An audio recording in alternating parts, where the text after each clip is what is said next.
Merrick Watts, welcome to the Australian Fitness Podcast. How are you today, mate?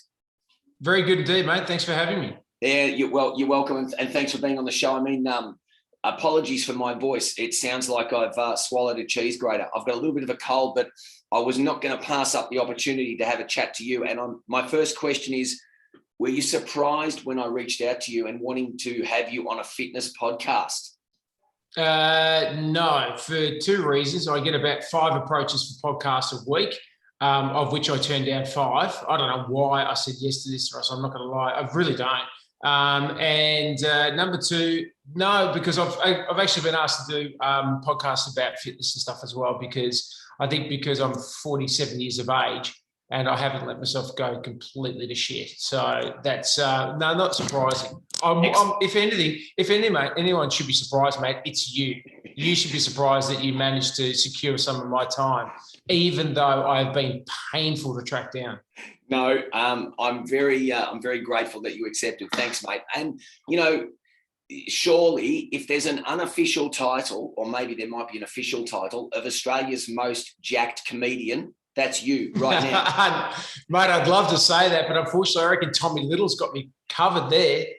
Tommy Little, yeah, he is in good shape. I've seen Tommy Little live back in the days when we used to sit in a room and listen to comedians live at the comedy festival in Melbourne. And 2 things: 1, he was very good, and secondly, he's in good shape. You're right, he's in good shape.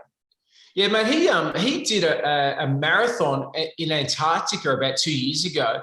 And look, I really rate Tommy. He's a terrific bloke. Like, genuinely, I really like him as a man. But he's a phenomenal comedian. He's great. But he's a loose unit. I'm not going to lie. Like, I've had some pretty loose nights with Tommy Little. But when he said he was going to go and do Antarctica, I was like, oh, yeah, we'll see how this goes, Little. And I honestly didn't give him enough credit. He did train, but I was like, he hasn't trained that much for a marathon, let alone one in Antarctica. And, mate, he smashed it. He ran a marathon in a time that I wouldn't be able to run those sort of splits in a half marathon on bitumen. So I run reasonably good splits, but he's a weapon. He's an absolute weapon. And, yeah, he's jacked. And that's because, quite frankly, he cares too much about his image. He is a pretty boy. He's made of styrofoam. Now, I didn't realise until you reminded me, but that is an actual event, isn't it? There is an event of doing a marathon in Antarctica. That's next level stuff. I didn't even realise that was a thing. And I don't think there's travel restrictions there for COVID. I think you can still go there. So it's the only place you can do one at the moment. But yeah, that's a pretty epic crack. It's not something I would have a go at. I've got very little interest in flying to Antarctica, and even less interested in doing a marathon. Well, to pump your tires up, I was super impressed. And this is one of the reasons I reached out to you, because I was engrossed in your performance last year on SAS Australia, because, I wasn't aware who the celebrities were that they put on the show. And then I saw you pop up, and having sort of followed you through your comedy journey for the last 20 years, I felt really interested in, well, I wonder how Merrick's going to go with this, because this is not going to be easy. And I've got to say, mate, super impressed with what you did. Tell me a little bit about the experience of that. That was amazing. Well, yeah, I signed on at the age of 46. And it seemed like a good idea at the time, and it was. Look, to be completely honest, it was. It is as hard as it looks. I should say that. In fact, it's much harder than it looks. What you don't see on television is the fact that you've got constant sleep deprivation, food deprivation, high stress environments constantly. There is no rest. You either sleep or you're moving. That's it. And combined with that, you've got really quite dangerous tasks at hand, and it's freezing cold all the time, and it's the unseen stuff that is actually the hardest. I was only thinking yesterday, I forgot about it, but when we came back from the end of SAS Australia, there was a group of us, Shannon Ponton, myself, Sabrina, Badger, ones who'd gone quite deep into the course. We had no feeling or sensation in our fingertips for at least a month or longer. The sensation in my fingers didn't come back for about a month or 6 weeks fully. And I remember at the time, I've forgotten about it, but like you couldn't even zip things up or do buttons. Your fingers had just broken down from, from the cold, and also just from constant battering. Yeah. So there's like the unseen stuff, but physically, obviously, what you see is what is actually. It's actually not even.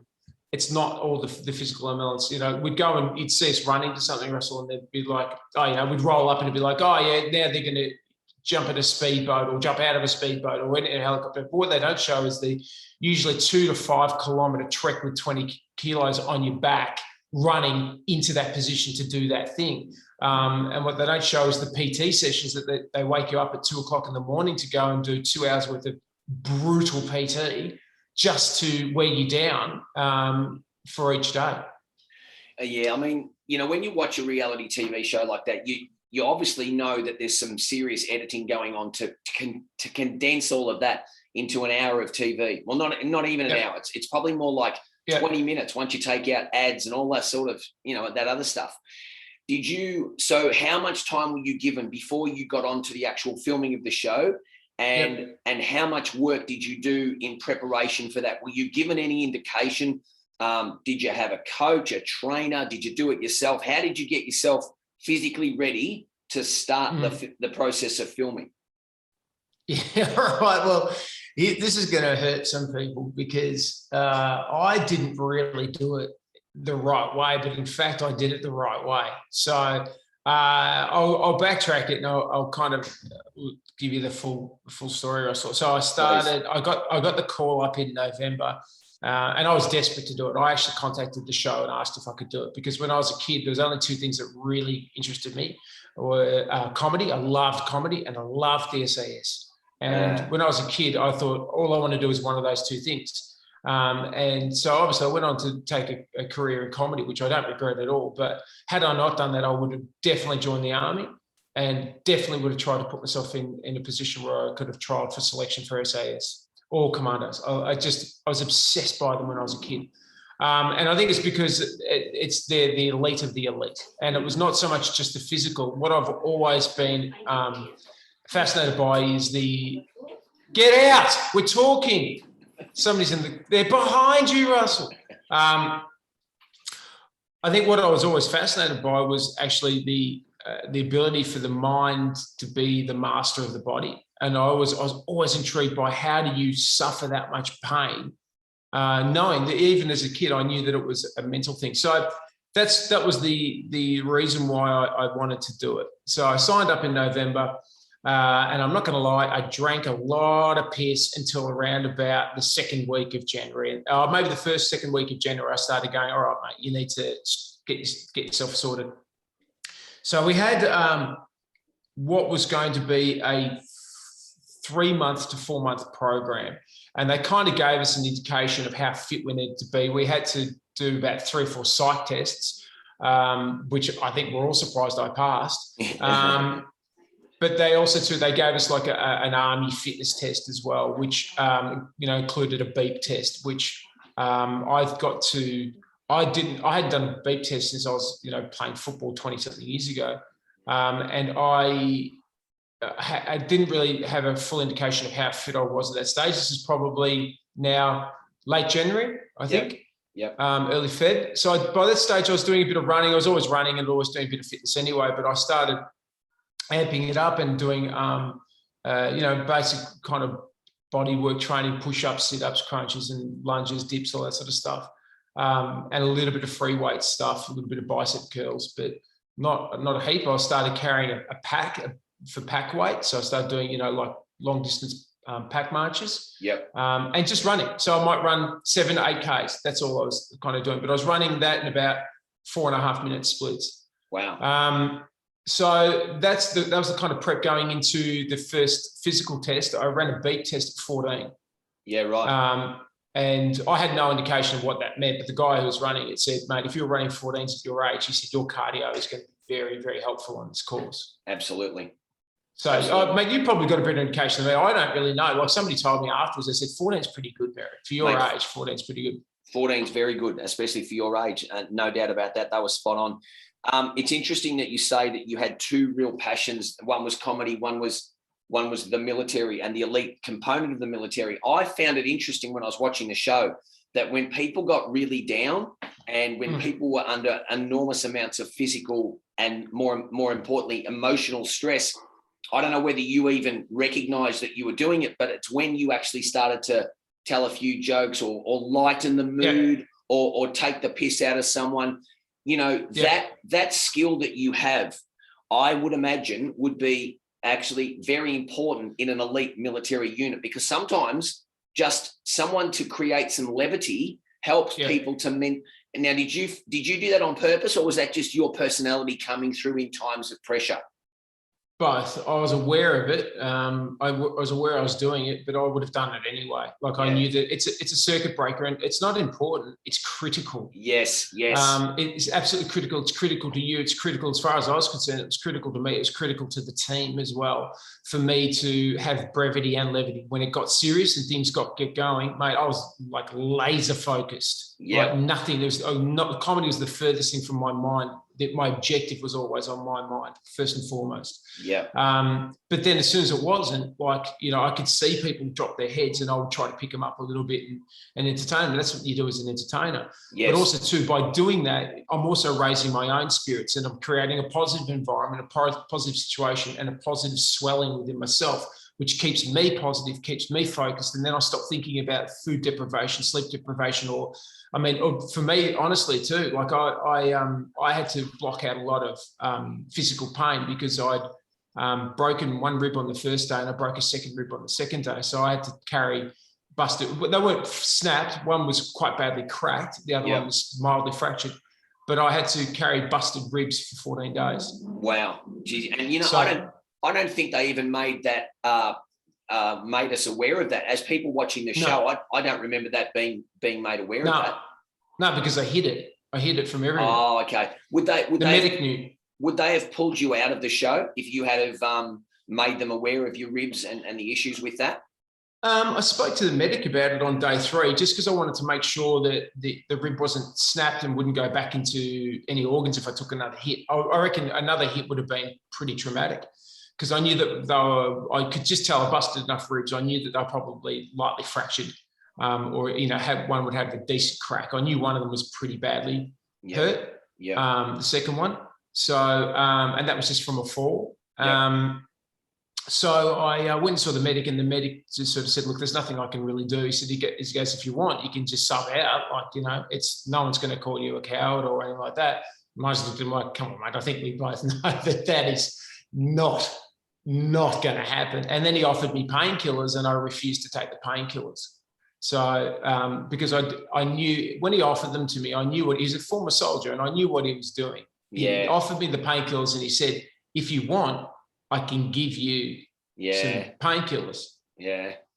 But by the inference there was, do you want them? And I looked at him and I said, I think we both know I'm not going to take those. Yeah. Because I knew that somebody who would refuse painkillers on day 3 with 2 cracked ribs is the sort of person who's going to make it the whole way. Yep. Agreed. Because it's results, not excuses. Yeah. Very true. So yeah, it was. I think that, you know, getting back to the point, Russell, I think that having a positive mindset, having a positive attitude, helps you overcome enormous adversity, physical pain, the deprivation, and everything else. But also, too, as soon as you lift the people around you, this is a classic, you know, tool or device of comedy. As soon as you lift the people around you, lift their spirits, your spirits will be lifted. So it was not, you know, totally altruistic. I was trying to raise my own spirits by raising others. Yeah, no, and it was very noticeable. Even with the editing process, that came through loud and clear. You could see that. You could see that you were raising the spirits of the group. I want to ask you: have you, you know, through your childhood, because obviously you're very fit now, that's clear, and you've got a strong mindset through your childhood, through your 20s and 30s, were you into exercise? Did you train? What did you do? Oh, yeah. Well, when I was a kid, I think I was always active. I was always climbing trees, doing stuff, riding bikes. I was always active. Then when I was a little boy, when I was probably about, I don't know, maybe only 7 or 8 or something, I started playing AFL in Melbourne because I grew up in Melbourne. So I started playing AFL and I played it all through my junior years, but I wasn't very good at it. And I liked it, but I wasn't in love with AFL. Certainly not the way I am now. I love footy. And I have done for the last kind of, I don't know, maybe 20 years. I've just been obsessed by football. When I was I think about 12 or something like that, maybe 13. I was in primary school and I got beaten up by a kid at school and he did taekwondo. And hi, Byron. And then I said to myself, I'm never going to allow people to lay hands on me like that again. So I thought what I'll do is I'll go to Byron's dojo and I'll learn what Byron does. And then I'll get really good at it. I'll get better at it. And then I'll kick the shit out of Byron. And guess what I did? I kicked the shit out of Byron. So I went away. My brother was already studying taekwondo and I went away into taekwondo. So by the time I was in high school, I was already studying taekwondo. By the time I was 14 or 15, I was a black belt and I went on to become a second dan in taekwondo. And I used to do other martial arts and so as well. I played a bit of basketball. I'd given away football by that stage. I'd given away AFL for a few years. And then as an adult, when I moved to Sydney when I was about 27, I started playing a little bit of AFL, just training with the local team and getting back into a bit of footy. And then I just got fat and just drank everything. Show business kills you. I did all of the show businesses. I did them all, got really fat, got really out of condition. And then about 5 years ago, I just went on a bit of a health kick, dropped, at that stage, I was weighing about 97 kilos. I dropped down to about 84 kilos. So I lost 12, 13 kilos. And that's kind of my float weight now is where I'm at. And I just keep myself fit and tidy. That you've kind of answered a question I was going to ask, because I do remember seeing you not in as good a shape as you are now. So clearly, that's terrible. Clearly, terrible shape. The entertaining life is a hard life to combine with. I guess is it time, or is it just that you're being constantly bombarded with alcohol or with food or with going out, staying up late, getting up early, hectic lifestyle, lack of sleep? Is it all of those things? Yeah, probably. It's a probably combination of all those things, and also too, it's like it's like boiling a frog. You don't really notice it if it's slowly happening to you. Like if you're in the circumstance. So I think I just kind of got accidentally fat. Yeah. And kids as well. I think having a couple of kids, you just start eating what they don't eat, and before you know it, you've put on a fair bit of body mass. Yeah. But for me, I just kind of I remember being at home and I was throwing my children in the air, and I had a bad shoulder from playing football. I'd done my rotator cuff and I couldn't throw my kids above my head. And I'm like, this is just not great. So I started doing, it's kind of more load-bearing exercises and started and yoga, lots of yoga. I rate yoga massively. And started trying to, build up a bit of that strength to get it back. And then from that gave me a decent enough platform to go off and do more physical stuff. And of course, with yoga as well, because I've got very, very high flexibility from martial arts, there's a muscle memory that is very, very similar to those two forms, one passive and one aggressive, but both of them rely enormously on flexibility and dexterity. Yeah, absolutely. Have you ever worked with anyone in that respect, or it sounds to me like you've managed to do pretty much all of this on your own, mate, through your own experience? Yeah. It sounds like you have. Yeah. I didn't have any. The closest thing I had to a personal trainer for SAS was going off to do yoga in a class with the ladies. And it's funny, I love it. I love yoga, and I really love women's energy. I love being in a room full of women. I think it's great because I think the energy is really nice. It's really settling for somebody like me. And I like being in that energy space. I'm not I say this to people all the time. I'm not an alpha male. I can just do what alpha males do. And there's a big difference, right? And, particularly when you talk to a lot of people who have been in special forces for real, they're not alpha males. Yeah. They're not one-dimensional. it's healthy to have a different dimension to. So I always when I was training for SAS, I was doing a bit of yoga because it was a really nice balance for me as well. Yeah.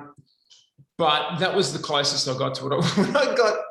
When I got to SAS Australia and I was talking to people about, their training programs and stuff, I just thought everyone would just be like me, just did a bit of running and some push-ups and, were working out at home. And I found out like a lot of people had personal trainers and had been in massive gym sessions. Mate, we went and did SAS in August, and I'd been training since January because we had a false start because of COVID. We were supposed to jump off in it was April, Yep. but it got called off because of COVID lockdown. Yep. Then we went back. So I'd had about, really 7 or 8 months of being able to train for it. And I took a couple of months off after the false start. I just kind of dropped off a bit, maintained a bit of fitness, but I didn't amp it up. And in that period, I was like, so when I got to the course and I was with the guys that all had been at the gym and had trainers and stuff like that. I had spent in 8 months, I'd been to the gym 3 times. Wow. And when they rolled up and I found out that the people were doing like, twice daily sessions in the gym, I was like, I am cooked. There is no way known I'm going to beat any of these people. This is ridiculous. And like everyone had trainers because a lot of them were professional athletes, or they knew, people like Badger, he knows how to train himself. Sabrina knew how to train, they know how to train themselves. Shannon obviously knows how to train himself. But I was just like, oh man, I've not done any of this stuff. Well, so that's the thing. That's the thing. I mean, if you look at other people, the other celebrities that were on the show with you, a lot of them were either current athletes or past elite athletes or high-level trainers with knowledge themselves. There were very few people that had a limited background in physical training and activity.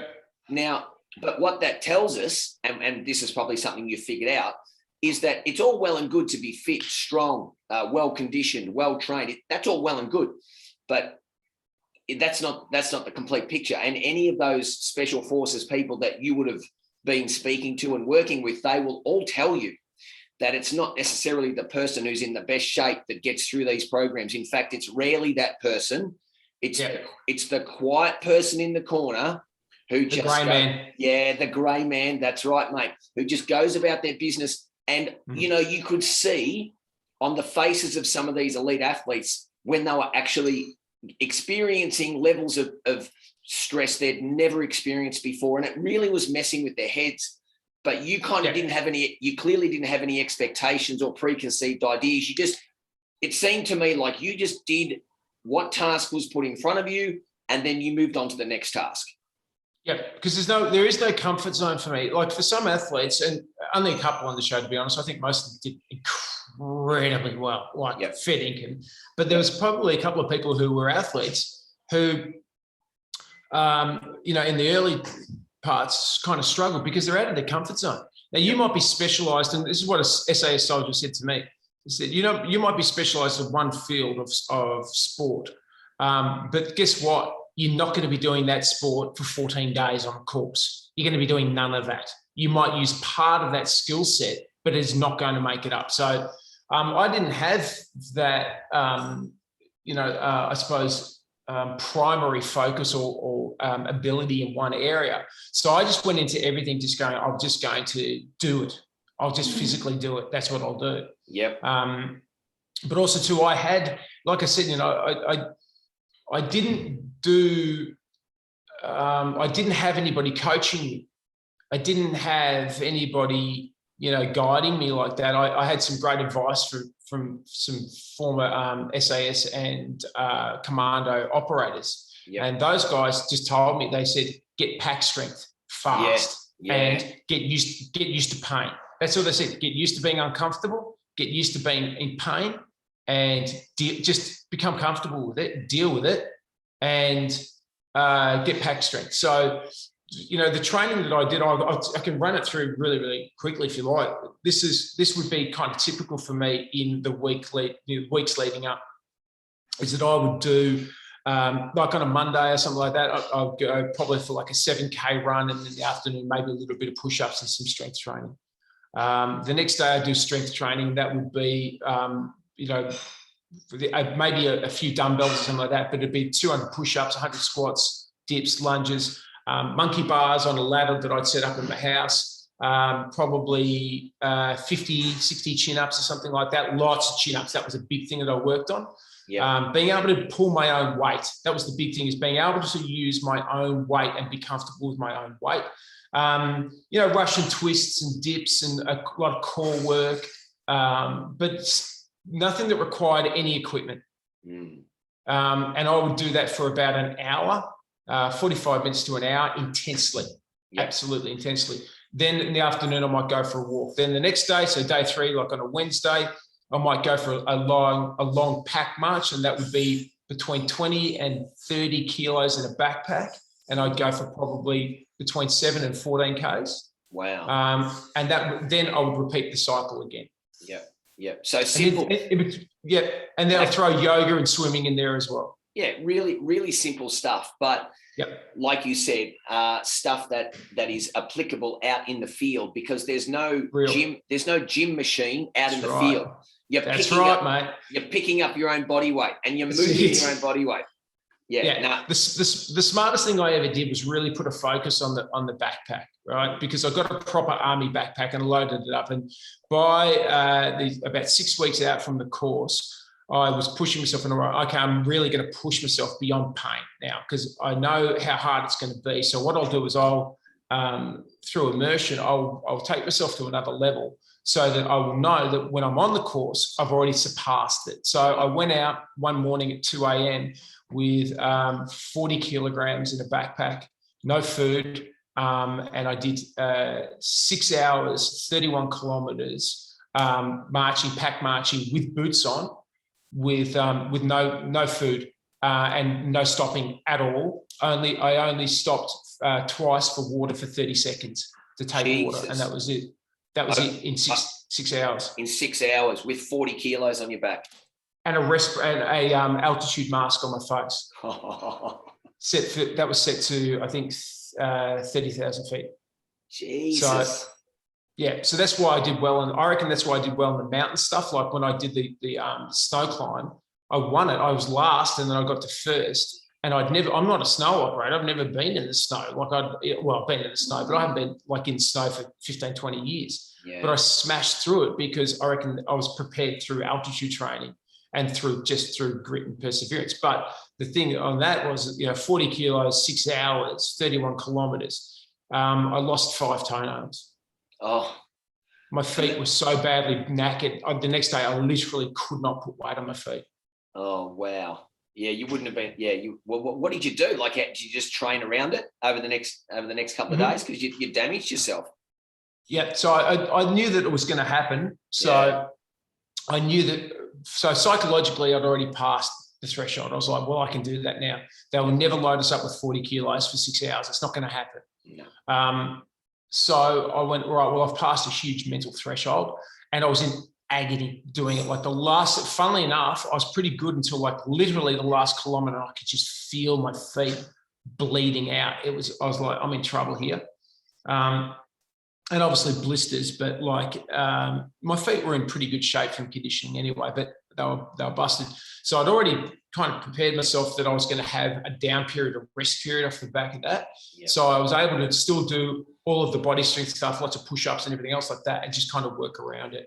But I was having to slide pins under my toenails to release the blood because it was just the pressure on it was killing me. It was just throbbing away at night. So I did that. I eventually lost, I think 5 or 6 toenails came away from that. But the psychological advantage that I had from doing that was massive. Yeah. It was like, well, I can, because there's a no doubt, and I mean, people who run marathons and do extreme sports will know this, that there's probably a threshold moment at 2 hours or 4 hours or whatever it is when your mind starts telling you to quit. Because the body's in agony and the mind goes, hey, it starts making excuses. It says, hey, you know what? 4 hours is pretty good. Previously you'd only done 2 hours or 4 hours. So, you don't have to do 6. You can just do 4. 4 is really good. And then you've got to say to your brain, shut up. We're doing 6. We said we're doing 6. So shut up and deal with it. and then you just push on. The body goes, seriously, we don't need to do 6. You go, shut up, we're doing 6. Yeah. And that's how you overcome it. That's mind over matter. Yeah, absolutely. That's a learned skill, but there's also a degree of inner strength and grit that I'm sure was already inherent in you, and you found the tap. You found the tap to turn that on. Yeah. I've got pretty good mental dexterity. I can switch between comedy and brevity and levity and seriousness and funny very quickly. But also too, like if there's 2 traits that I identify about myself that help me with everything, is that I'm extremely determined. If I say I'm going to do something, it's going to get done. The other thing is that I'm very resilient as well. I can take a lot of punishment. I can take a lot of beating. Mate, I've been married for almost 20 years. I mean, that's evidence in itself. It is. See, there we go. Bang, bang. My wife I don't think my wife's here. Sweetheart, are you here? Oh, it's all right. It's just a friend of mine. So it's all right. Another wife. So yeah, I think those kind of personality traits are very, very good for that type of exercise stuff. Like, I don't like F45 is not really my jam. I'll go and do that sort of stuff. But like, to be honest, I'd rather go and punish myself rather than in a different kind of way physically, rather than, sculpting myself. But that level of resilience in something like SAS Australia is critical, because you will want to quit heaps all the time. There's a bit where you got to find the extra level. I know that you're probably pretty familiar with it, and most people who are in fitness enthusiasts would be, where they talk about the extra 10% and going 110%. I used to think that was bullshit. I was like, you can't. 100 is the limit. But I realised that on one exercise on that show, I was like, there is another level. There is no doubt that you can get to that ceiling, and then all of a sudden you find that extra 10%, you find that extra 20%, and you push through a pain barrier that you cannot imagine. I've never, in anything I'd ever done, I'd never been to that ceiling and gone past it. And I was just like, oh, now I know. Now I know what they mean. And it is not very pleasant. But that's also got to be incredibly rewarding and also empowering to get to that point where you think that you've reached your absolute limit, and then bust through that must stay with you. That must give you incredible self-belief for all other aspects of your life. And the question I've got for you from that is, have you changed as a comedian, as someone who does that for a living? Has what you've been through on SAS and just in terms of your general training, has that given you another level of, mental focus or mental strength? Because comedy is that's a very hard career, because people are basically challenging you to make them laugh.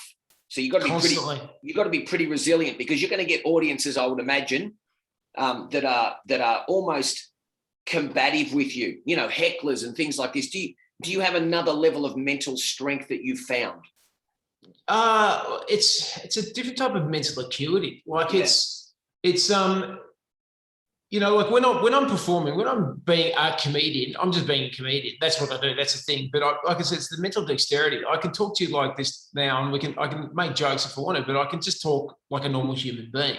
Yeah. But it's switching between it. But it's certainly, that's that mental stamina and the strength and the ability to operate your mind at a massively stressful level is very similar. There's lots of similarities between doing SAS Australia and doing stand-up. There's heaps. I tell people this. I've told comedians and I've told operators the similarities that I've found in the way the mental dexterity works, the ability for your brain to operate in a conscious state and a subconscious state simultaneously at a very heightened level. And what I've done is kind of learnt more about myself and understanding how my brain chooses to work and what my strengths are. And I think that what I've come to understand is that my subconscious mind and my conscious mind have a very, very rapid conversation. It moves very quickly, which means I'm quite observant, and that helps me with stand-up. So, and I was telling somebody about this the other night. To give you an example, is that in a really, really high-pressure environment, which stand-up is, in a really high-pressure environment like it's Australia, which is like super high pressure, my brain actually goes to a level of greater comfort. It likes pressure. I really enjoy pressure environments. So in the pressure environments, it's at such a high operating level, I actually feel quite comfortable in it.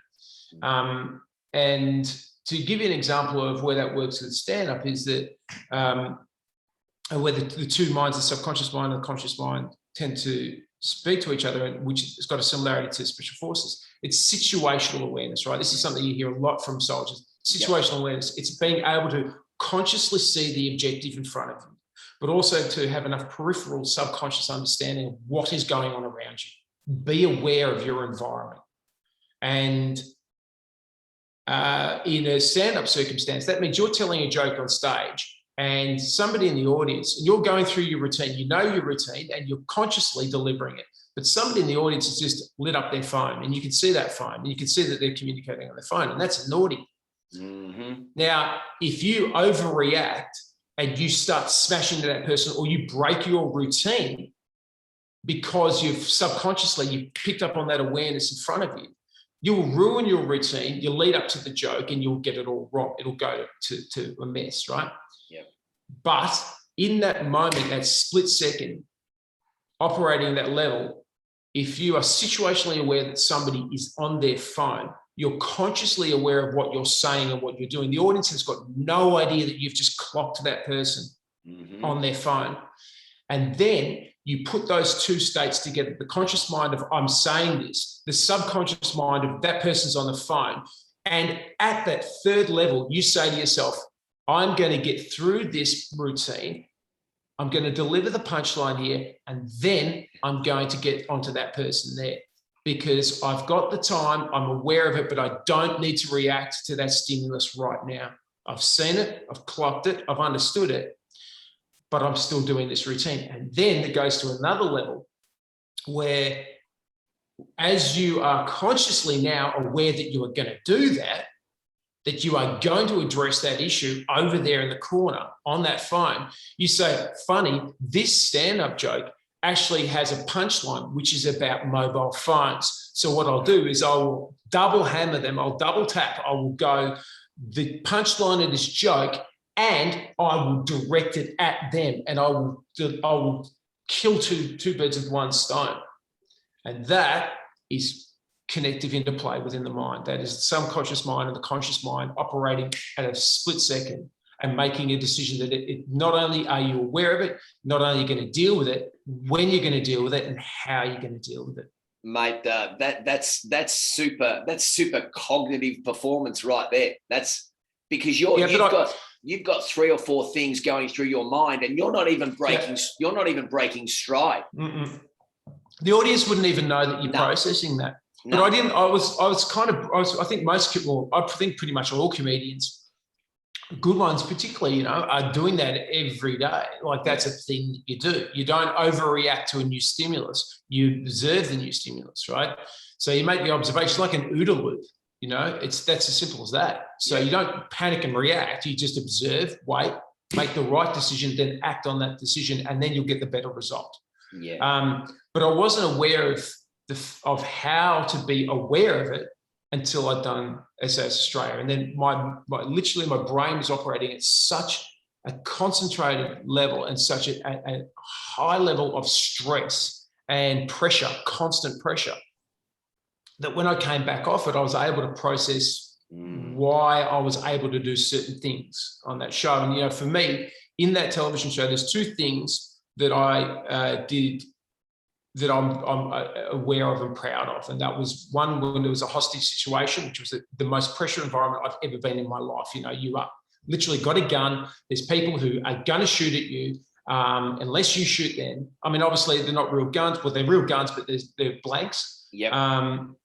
But you have to go and save a hostage, but they're tricky, and they're tricky. So you've got to be super vigilant about your surroundings. And that was it. And I passed that. I passed it with flying colours. I passed all the ROE, and I got the hostage and rescued the hostage.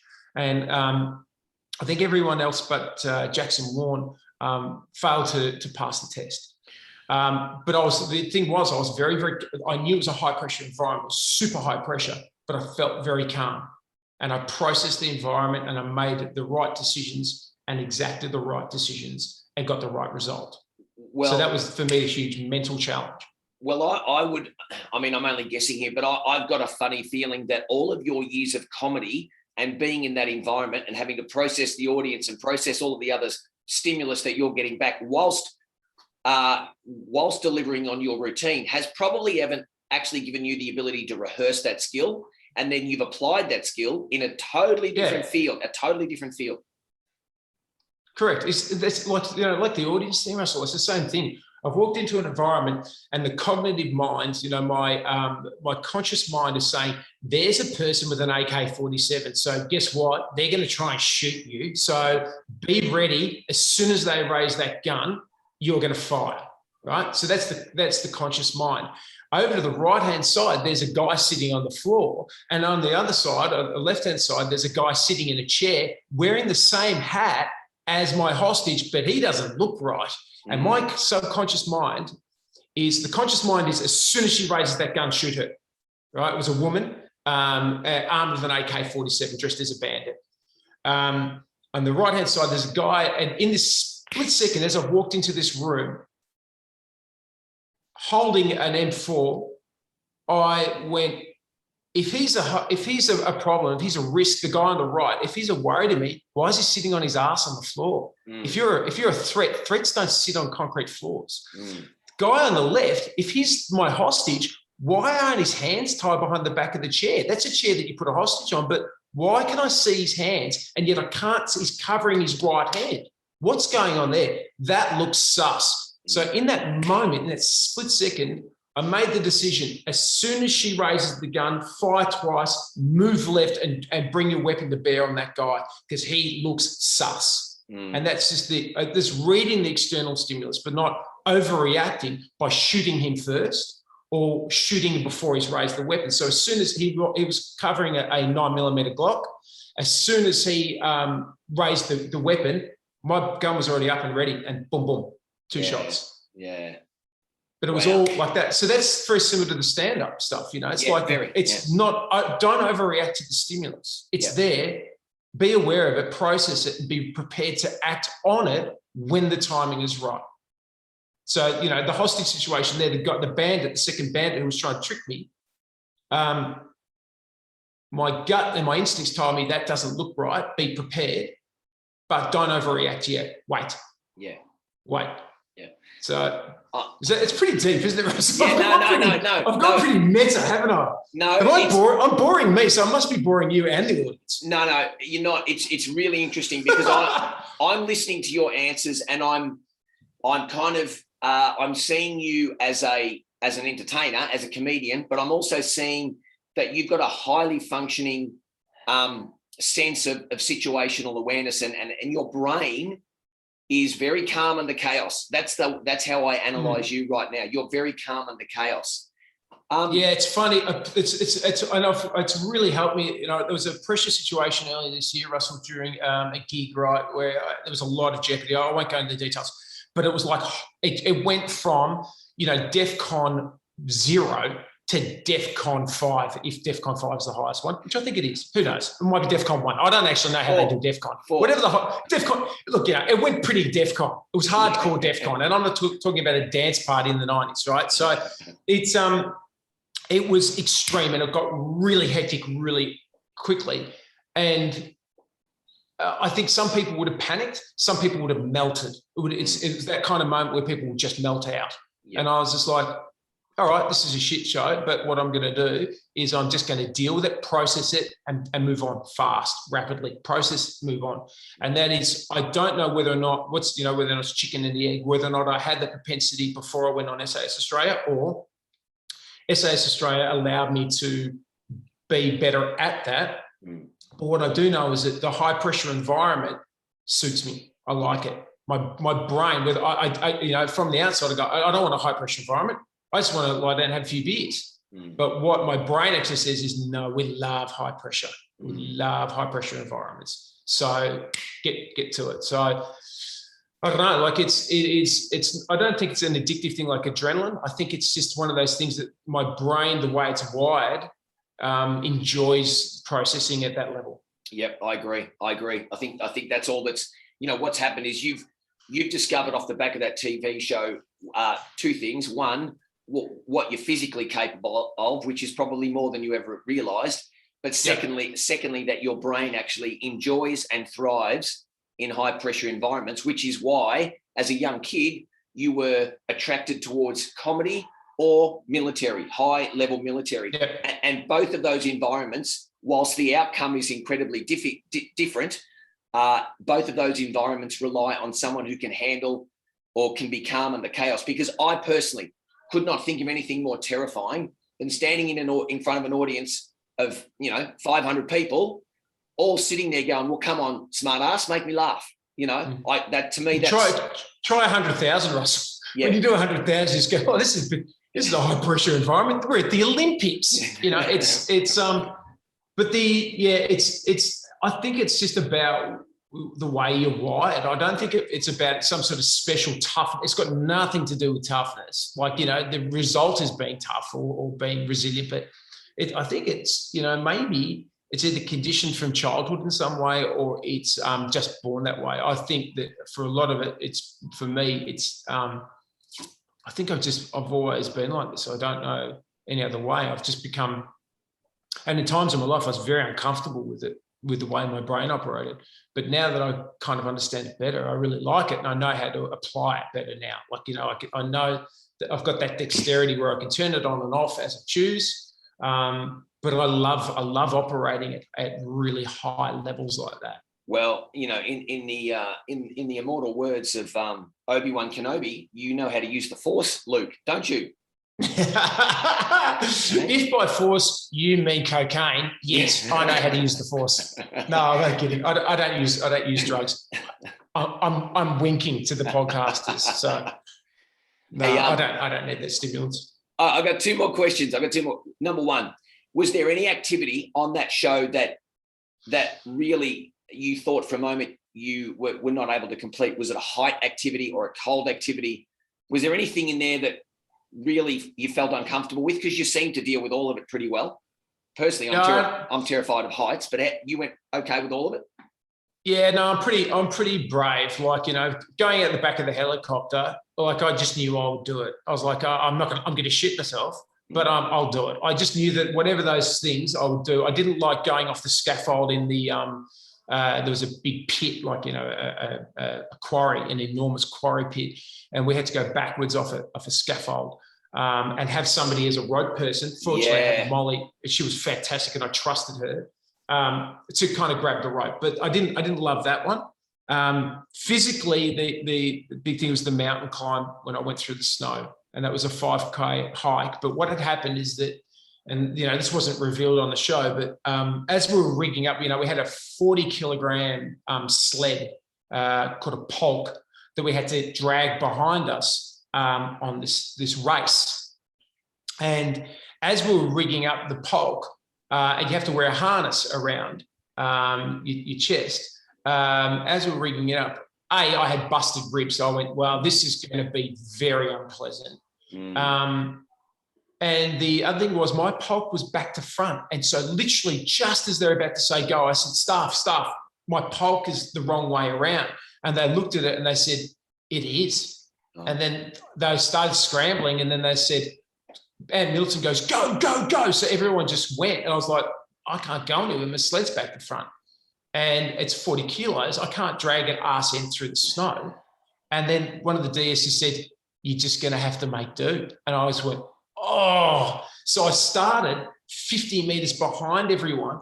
And as I started running, I was 50 meters clear behind everybody else. And Ant Middleton, the lead DS, the directing staff, chief came up to me and he said, I expect you to finish I expect to see you finish in top 3, number 10. And I just went, are you out of your mind? I am last by 50 meters and you want me to finish top 3. And then I just thought, all right, well, I will then. I just will. So I just started taking scalps and pushing through. Within a kilometre, I'd already passed everybody but 4 people. And I just went, I'm going to crack on. And with murder on the ribs. The harness was killing me because it's just jolt, jolt, jolt.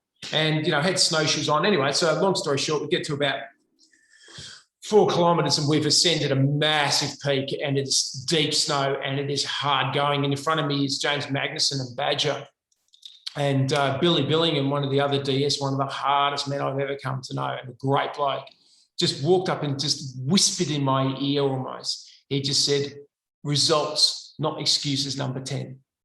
And I just went, he's right. Yeah. Like the excuses are already behind me. The excuses are my polk is back to front. The excuses are I've got busted ribs. The excuses are I'm not an athlete and I'm behind 2 other professional athletes. One of them is an Olympian and they are smashing this course. And I just went, but he's right. And I was in agony and then I just went, bang, I could literally feel the fire in my stomach, a visceral reaction. I just went, you go now.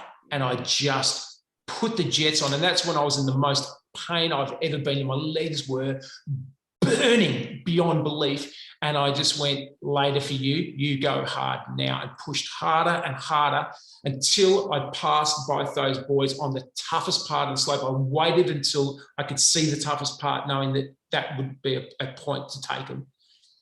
Took those 2 boys, pushed on, finished. It was 5Ks through the snow, finished first from last.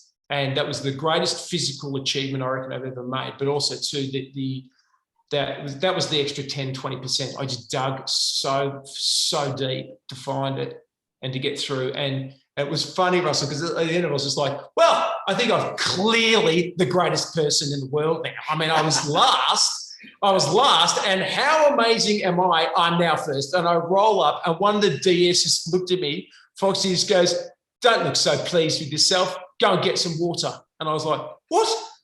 Where's the... That's it? That's all you got? I want applause. I want a band to come out and play for me. And it was just like 0 Fs given by them. I was like, oh, the most impressive thing I've ever done. And no one gives a rat's ass. And that's another part of it. It's like, there is no praise. And I'm a praise-driven creature. And there was no praise, but I just went, well, it doesn't really matter. I knew that, and at that point too, that's when I went, there is absolutely nothing will take me off this course now. Nothing can beat me. There will be nothing. There's nothing is going to demand more from me than that. It's done. I'll finish on this course. Well, I mean, 2 things. One, you would have known internally. That would have given you a massive amount of strength and self-belief internally. But yeah. The second thing is, the guys that run those programs, those special service operators, they rarely deliver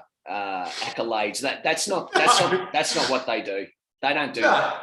It was killing me. Killing me. They would have noted that. They would have noted it. They just wouldn't tell you about it.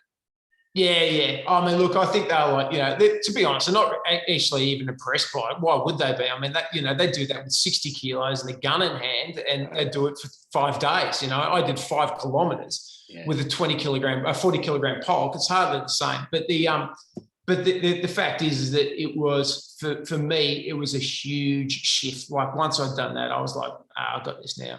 Yeah, I've got this. So, and it was, for them, I think they just go, good on you. Good. It's just like, good on you. But you get no praise. And I'm not joking. Like I know my personal makeup, my profile is, I love praise. That's why I do comedy. I love praise. And I just got none. I got none for 14 days. It was torturous. You got donuts, mate. Donuts. Yeah. Fortunately, I've got a healthy ego, Russell. So that kept me in good shape. What's on the horizon for you now, mate? What's going on in your world? What's coming up for you, work-wise, travel-wise, show-wise? Give us the brief, and mate, how do people follow you? I'm a busy man, but I'm traveling a lot actually at the moment. I'm traveling more than most people could dream of, which is for work. But I'm traveling all over the country, so I'm very grateful to be able to be traveling at the moment. Not to everywhere, but to most parts. But I mean, I spend most of my time. I run a company with a couple of partners called Grapes of Mirth, and we do large-scale comedy events in wine regions right around the country.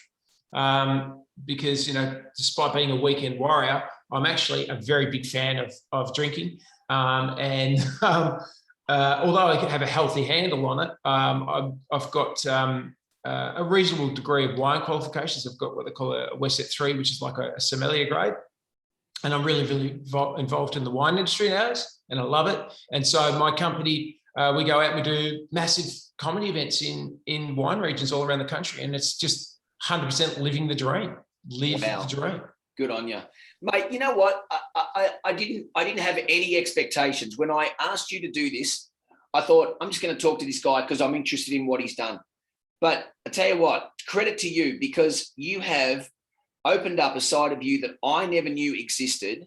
And all the people that listen to this I think will be pleasantly surprised by just what a deep thinking person and a fucking mentally strong person you are. You are a ripper. Yeah. A ripper. Thanks, mate. But you know what it is like, and I have to hold you there, because when you said you and other people are surprised to see the other side of it, let's all be frank.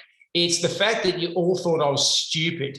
And the general consensus is Merrick is borderline stupid at best, right?